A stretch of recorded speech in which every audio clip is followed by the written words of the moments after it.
Une source de grande fierté pour le consortium d'entraînement galactique a toujours été le calibre du personnel militaire qui l'a produit.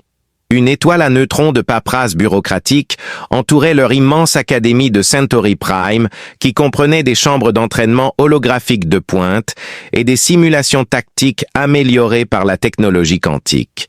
Ils se vantaient également bien que de manière beaucoup plus discrète d'un examen final qui avait tué plus de personnes qu'une petite guerre.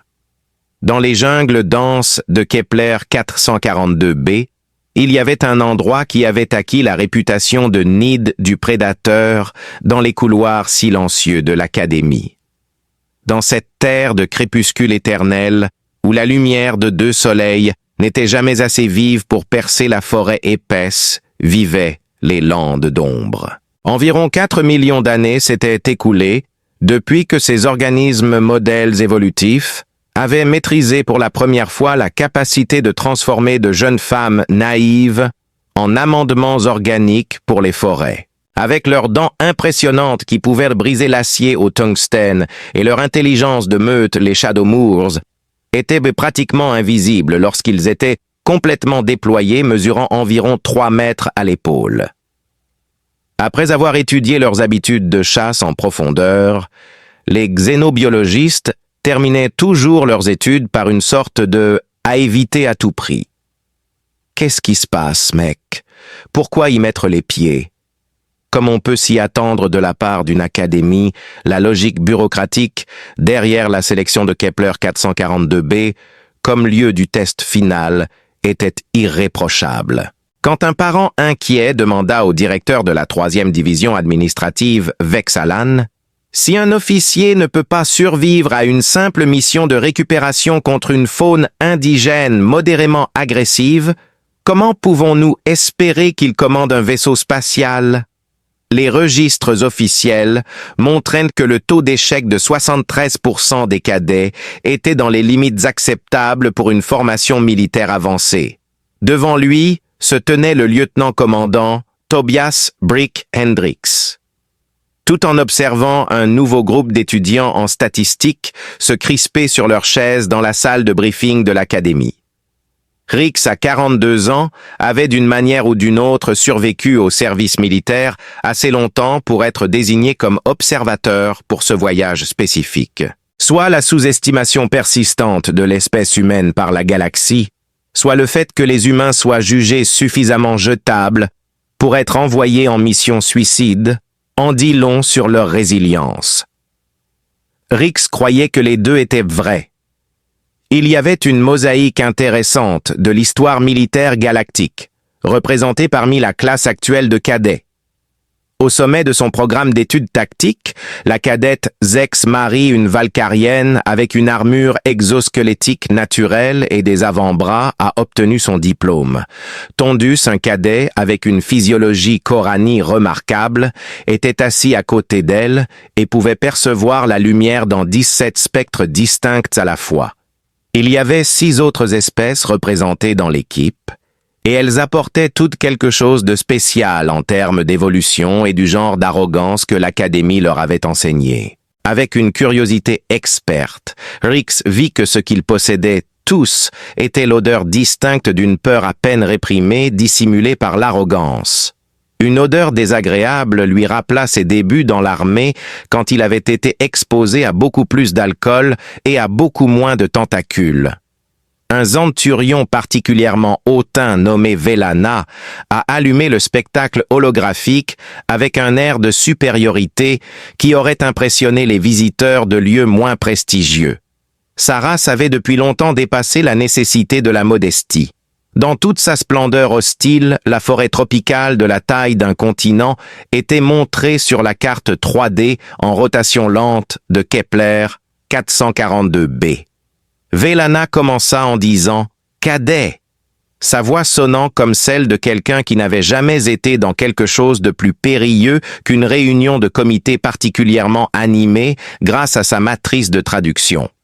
Les paramètres de votre objectif sont discrets et magnifiques. Quelque part dans les terrains de reproduction de Shadowmoor se trouve une relique de l'âge d'avant le nôtre. Le site d'extraction spécifié recevra cet objet et vous devez le retourner là-bas dans les 72 heures standards.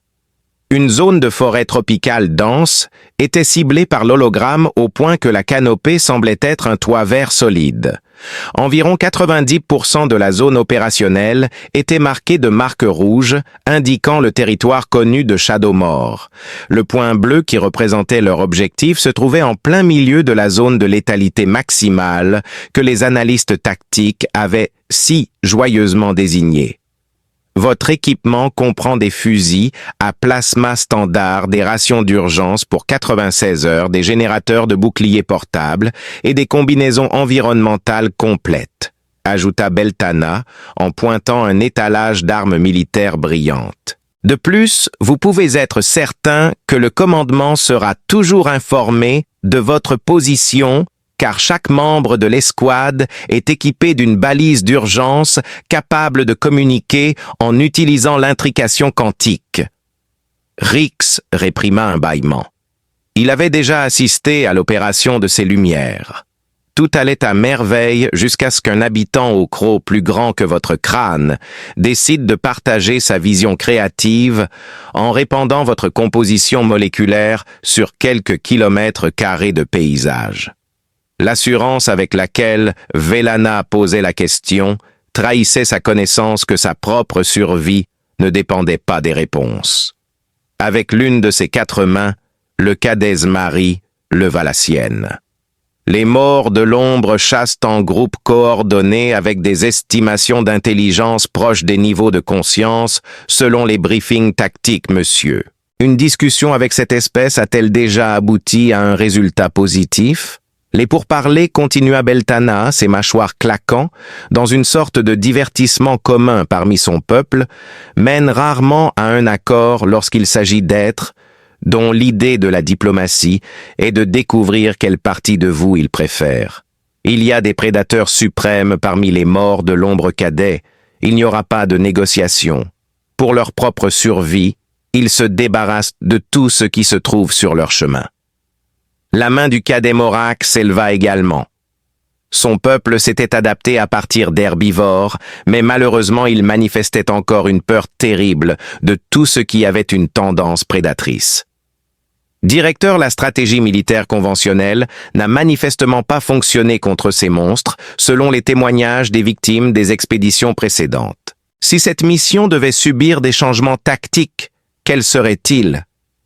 Ce regard statistique inconfortable sur le visage de Veltana était la réaction bureaucratique universelle. Les faibles niveaux de préparation et le non-respect des protocoles établis ont conduit à l'échec des expéditions précédentes.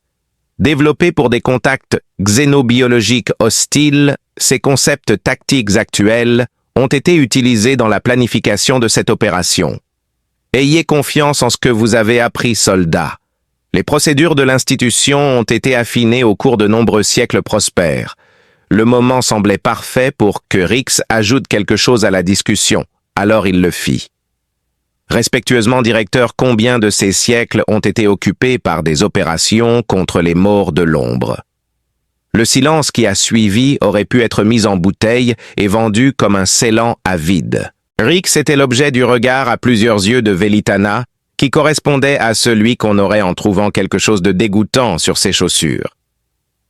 Il y a une remarque dans votre dossier concernant les techniques tactiques humaines, lieutenant-commandant.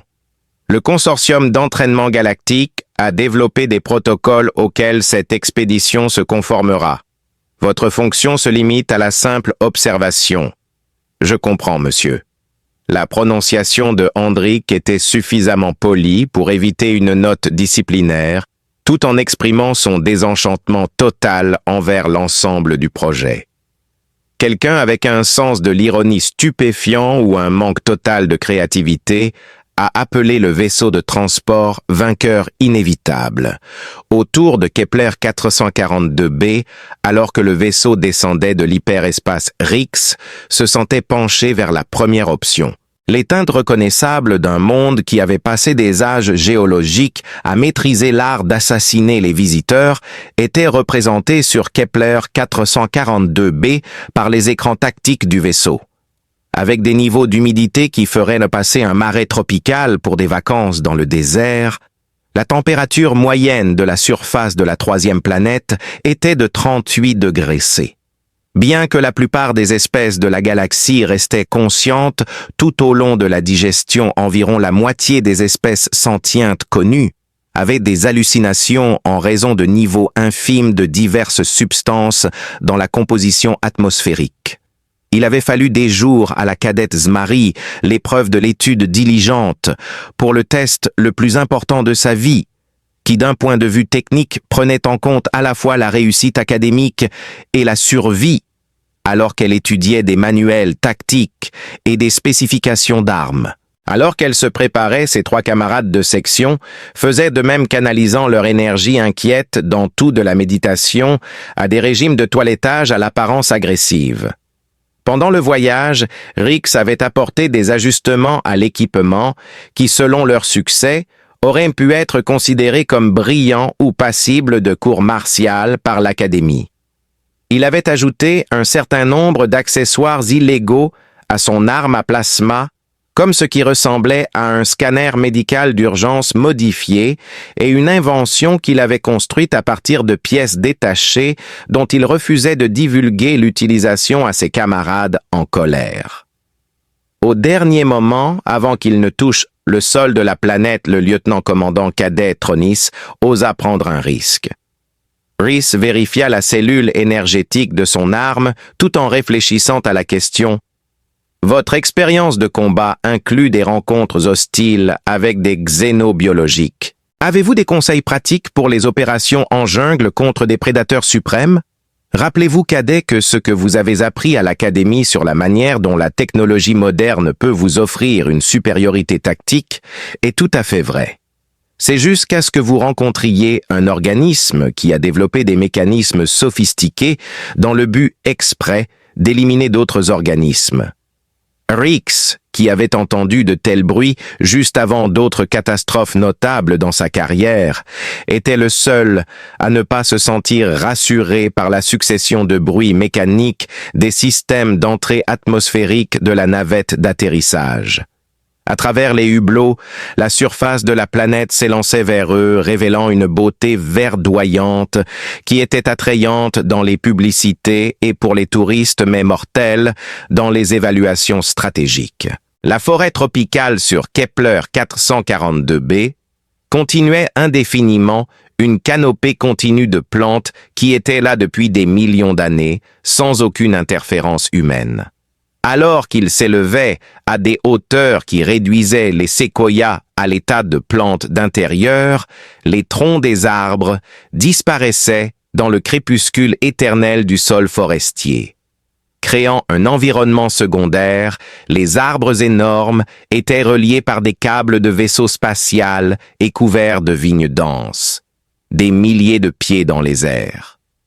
Encouragée par des jungles denses, la vision au-delà de la ligne des arbres diminuait pratiquement à rien en moins de 10 mètres.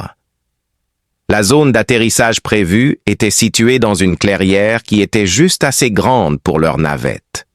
Les missions précédentes avaient déployé des balises d'urgence autour de la frontière, mais leur état opérationnel actuel était encore théoriquement plein d'espoir. Alors que les moteurs de la navette commençaient à ralentir, Zexmari fit une annonce aux cadets. « Quoi qu'il arrive, nous restons en formation. Restez dans les canaux de contact prédéterminés et terminez le travail comme l'a ordonné l'Académie. Rempli de vraies balles et de réelles répercussions, c'est une réplique exacte de nos séances d'entraînement. » Après une dernière vérification de son équipement, Rix souleva son arme personnalisée. Pour lui, c'était comme un entraînement. Ignorer la section où les cibles ripostent est une exception. Le monde naturel est là pour vous attraper et les réponses que vous avez trouvées dans votre manuel ne s'appliqueront pas parce qu'aucun des animaux locaux n'est allé à l'école militaire. La rampe d'embarquement de la navette glissa vers le bas avec un sifflement hydraulique exposant la beauté menaçante de Kepler 442b. En entrant dans la brousse, ils furent accueillis par une cacophonie assourdissante. Une cacophonie de bruits d'avertissement, Alors que les prédateurs se déplaçaient furtivement à travers leur territoire, des cris, des bruissements, des appels et des silences inquiétants. Ils pouvaient sentir la décomposition, la vitalité et d'autres choses que leur station météorologique ne classerait même pas dans la brume épaisse qui flottait dans l'air. Dès que le cadet Morak a allumé son scanner environnemental, il l'a regretté. La présence de biosignatures suggère la présence d'abondantes populations animales dans la région opérationnelle. Des signaux thermiques indiquant la présence d'énormes espèces de prédateurs sont détectés dans toutes les directions, y compris plusieurs immédiatement dans notre ligne de mire vers la cible. Impressionnant, murmura Rix en activant son propre appareil de scan plutôt plus sombre. Avoir son objectif accompli, c'est comme être la star d'une file de buffet.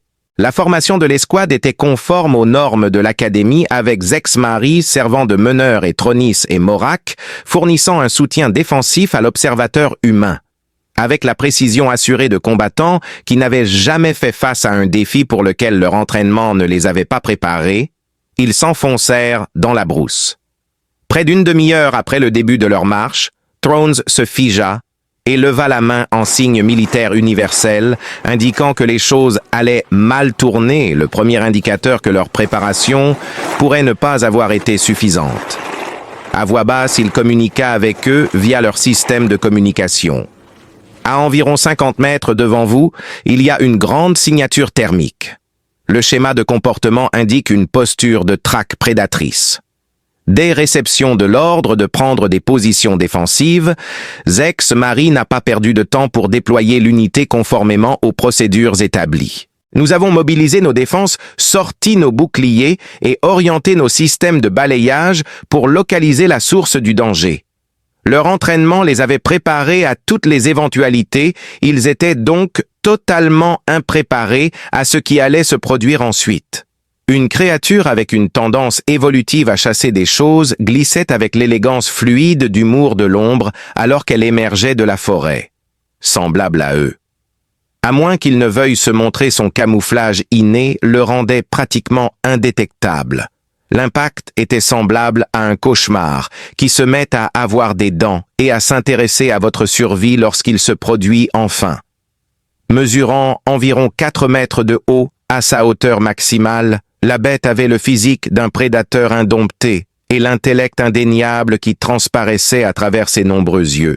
D'après la forme de sa mâchoire, il semblait s'agir d'une espèce qui avait compris comment consommer à peu près tout ce qui simplifiait son régime alimentaire. De plus, sa démarche révélait une connaissance tactique qui provenait de millions d'années à poursuivre des proies qui se croyaient plus intelligentes qu'elles ne l'étaient en réalité. Zex-Mari gardait une voix calme malgré les circonstances graves, commandant l'étiquette standard d'engagement. La plupart des créatures auraient pris leurs jambes à leur cou, volées de plasma ciblées sur mon objectif. Un air de curiosité courtoise dans leur choix stratégique était transmis par le Shadowmoor alors qu'il penchait la tête sur le côté.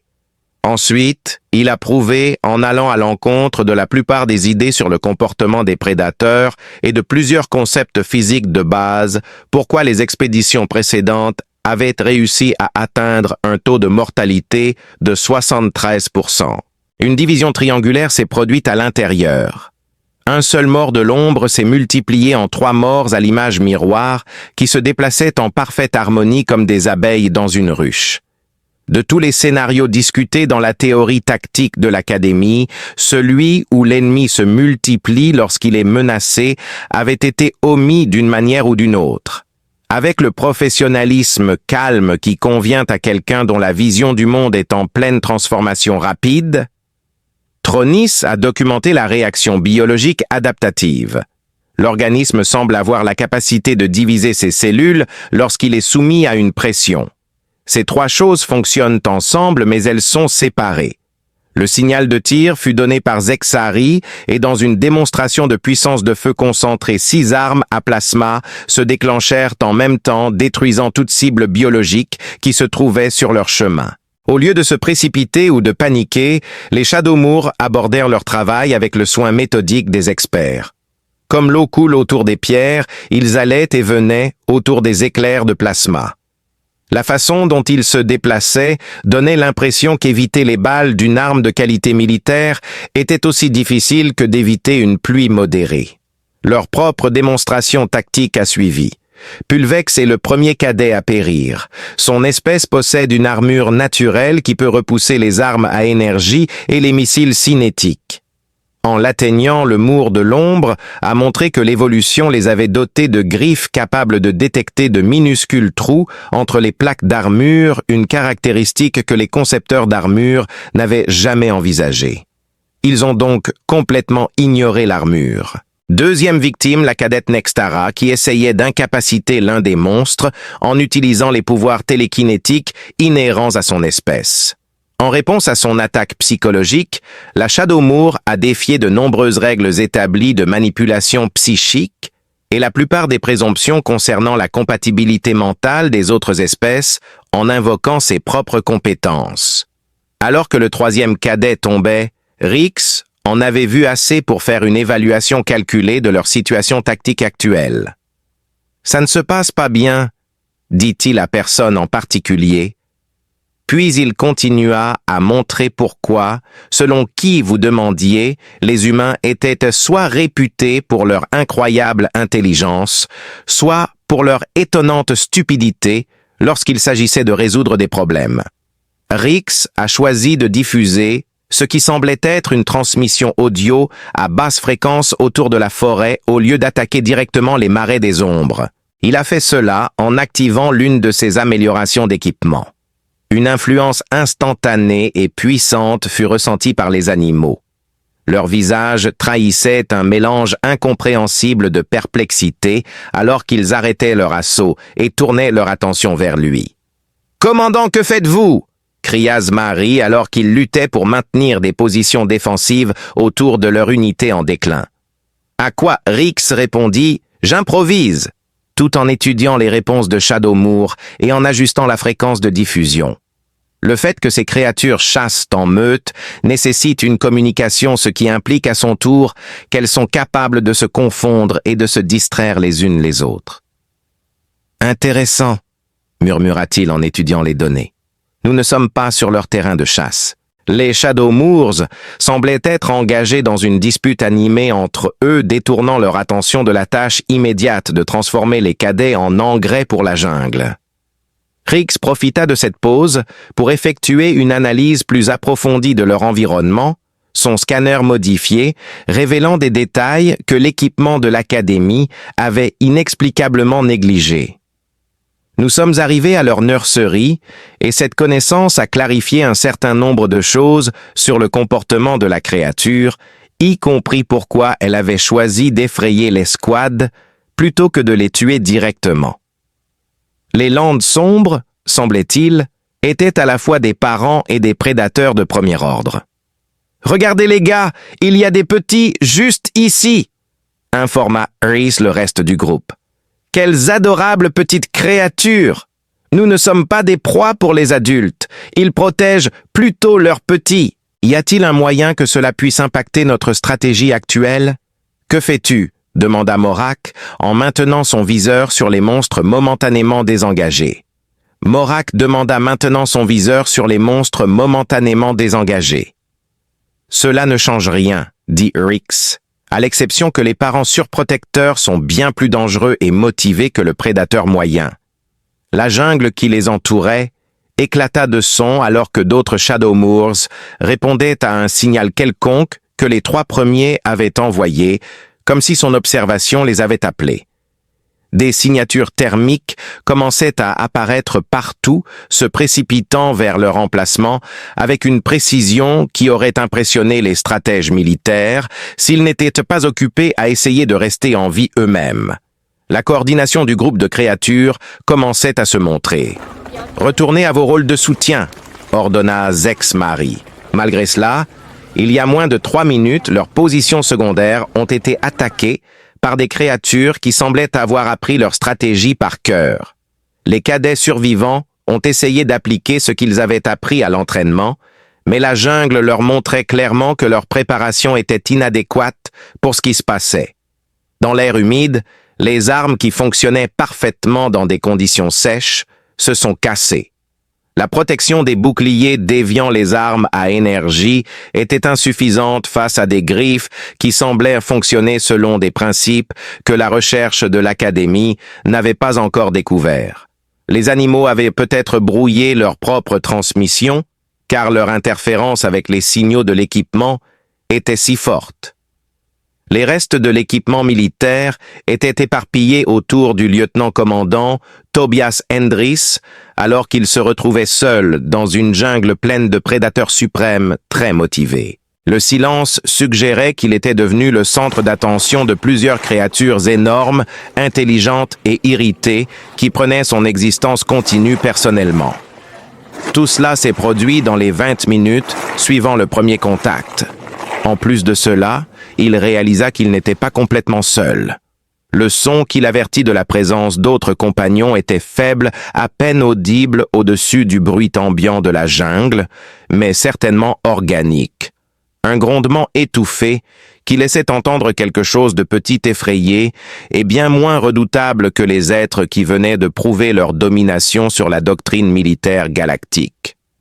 Son enquête sur le bruit l'a finalement conduit à une cavité sur le sol de la forêt partiellement dissimulée par des arbres tombés et une végétation dense. Il semble que 4 petits Shadowmoor aient été trouvés ici dans un abri construit à la hâte. Alors qu'ils grandissaient et développèrent le camouflage adaptatif de leur espèce, les petits, qui avaient la taille d'énormes chiens, étaient couverts de poils duveteux et à motifs. La brillance de leurs parents était visible dans leurs yeux, ainsi que la naïveté et les cicatrices évidentes de l'adolescence. Bien qu'un des petits n'ait pas subi de blessures lors du dernier combat, il montrait des signes de décharge d'armes à plasma. Il semble que cette famille ait été rencontrée par des expéditions précédentes, à en juger par les vieilles blessures partiellement guéries. La vue des 3 autres petits, qui semblaient stressés et sous-alimentés, rassemblés dans une position protectrice, aurait brisé le cœur de Rix s'il avait pu réagir émotionnellement à sa situation actuelle. Nous devions faire un choix rapide car Shadowmars se rapprochait. Alors qu'il se frayait un chemin à travers les buissons avec prudence, Rix pouvait distinguer le son de 6 paires de pas distinctes, chacune portant la même précision mortelle que sa cible. Une 3e option qui n'avait jamais été enseignée lors de sa formation scolaire était de trouver un moyen de maintenir sa position jusqu'à épuisement de ses munitions. Une autre était d'abandonner les petits et d'essayer d'atteindre le lieu d'extraction. Même si sa façon de penser aurait paniqué les stratèges militaires et lui aurait valu un test mental, il a opté pour la 3e option. Rix, au lieu de se préparer à une action défensive, a commencé à soigner le petit blessé avec ses fournitures médicales d'urgence. Comme on pouvait s'y attendre de la part d'un animal sauvage, la créature a d'abord résisté à ses avances, mais son agonie et sa faim ont rapidement pris le dessus. Leur taux de récupération était nettement supérieur à tout ce qu'il avait jamais rencontré, pourtant son scanner montrait que la physiologie des Shadowmoor réagissait aux traitements médicaux conventionnels. Alors qu'ils s'occupaient des signes de famine du 2e ourson, les Shadowmoors adultes apparurent. Ils surgirent de la forêt avec une précision furtive, digne des prédateurs de pointe, encerclant son emplacement dans une configuration qui aurait valu les éloges des chefs militaires si ces chefs n'avaient pas été tués lors des escarmouches précédentes. Capable d'anéantir une escouade entière de soldats qualifiés, chacun des 6 monstres dirigeait son attention totale sur un seul être humain qui s'occupait actuellement de nourrir leurs petits. Une concentration totale sur un seul être humain qui s'occupait actuellement de nourrir leurs enfants. Moore, l'ombre la plus grande, et probablement le chef de la meute, s'approcha à moins de 3 mètres de l'emplacement de Rix, alors qu'il examinait la situation, son visage trahissant son apparent désarroi face aux événements qui se déroulaient.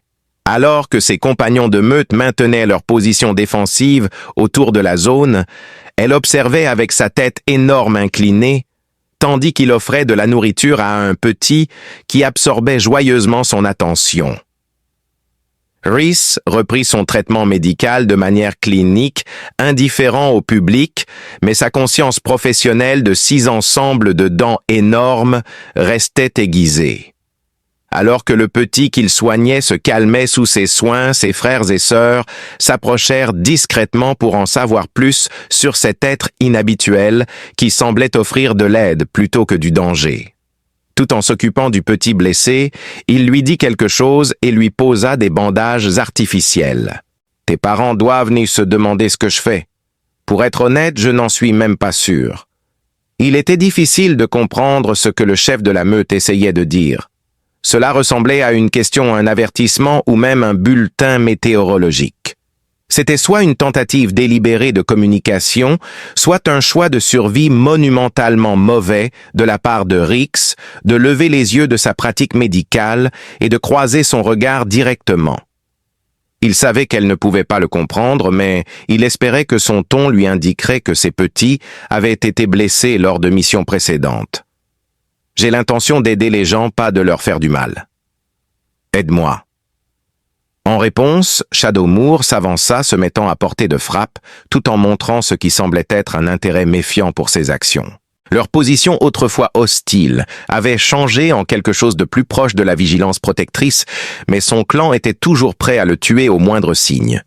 Dès que Harris eut soigné le petit blessé, il passa au suivant. Ses pas étaient délibérément lents et non menaçants. À chaque instant qui passait, le louveteau se rapprochait de lui et l'anxiété de sa mère s'évanouissait. Tandis que le reste de la meute gardait un œil attentif sur cet événement inhabituel, ils commencèrent à relâcher leur position de combat. Rhys fit cette remarque en administrant de l'eau d'urgence à un louveteau déshydraté.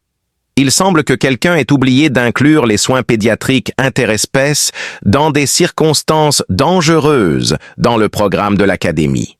La chef de la meute trouva une position de repos confortable qui lui permettait de surveiller Rhys au travail tout en gardant ses petits à une distance de sécurité. Son visage trahissait la surveillance prudente qu'exercerait toute mère lorsqu'un individu inconnu interagissait avec sa progéniture. Au fil des heures, Rhys persévéra dans sa clinique vétérinaire improvisée, tout en étant entouré d'êtres qui auraient pu le réduire instantanément en fragments atomiques.